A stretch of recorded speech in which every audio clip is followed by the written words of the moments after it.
Цените на градежниот пазар нема да се смират и стабилизираат во интерес на граѓаните, туку ќе растат и ќе создаваат нови главоболки за сите.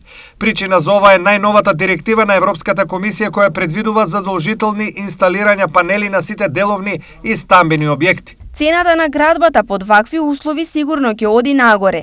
Дестабилизацијата поради енергетиката и војната криза има и сега, но дополнително ќе бидат вклучени и нови трошоци и тоа на подолг рок, што гарантирано ќе значи повеќе пари за секој градежен, стамбен или деловен простор.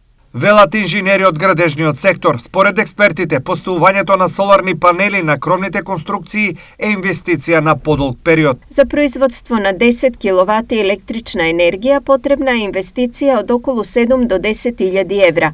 Потребно време за враќање на парите е 5 до 7 години. Кај на законска обврска се уште нема, а инсталирањето е воглавно со државни субвенции кои Министерството за економија ги најавува и во иднина. Стимулирањето во трајно обновливи извори на енергија ќе продолжи во иднина, а условите ќе се подобруваат за сите.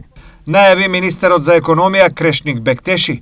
Парите кои државата ги обезбедува за оваа намена доаѓаат од повеќе насоки, но Европската комисија има план кој до 2025 година предвидува 270 милиарди евра за оваа намена.